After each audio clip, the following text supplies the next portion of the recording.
बातमी आता जोगेश्वरीमधनं येते आणि जोगेश्वरीमध्ये एका खड्ड्यामध्ये एका तरुणाचा पाय अडकला आणि त्याच्यामुळे चक्क फायर ब्रिगेडला बोलावण्यात आलेलं होतं आणि मग फायर ब्रिगेडनी तो खड्डा जो आहे तो मोठ्या प्रमाणात खोदला आणि त्याच्यानंतर या तरुणाचा पाय जो आहे तो बाहेर काढण्यात आला। त्यामुळे खड्ड्यांचा प्रश्न मुंबईमधला पुन्हा एकदा समोर येतो। जोगेश्वरी मेट्रो स्थानक परिसरातली ही घटना आहे।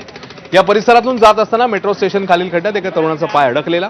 रात्री उशिरा वेस्टर्न एक्सप्रेस हायवेवरील जोगेश्वरी मेट्रो स्टेशन खालील खड्ड्यात या तरुणाचा पाय अडकला। नंतर अग्निशमनने खड्डा खोदला आणि या इसमाची सुटका झाली। सुरुवातीला या तरुणाचा पाय बाहेर काढण्यासाठी खूप प्रयत्न करण्यात आले, मात्र पाय बाहेर न आल्याने अखेर हा खड्डा खोदून तो मोठ्या प्रमाणात तो विस्तृत करून या तरुणाचे पाय जो आहे तो बाहेर काढण्यात आला।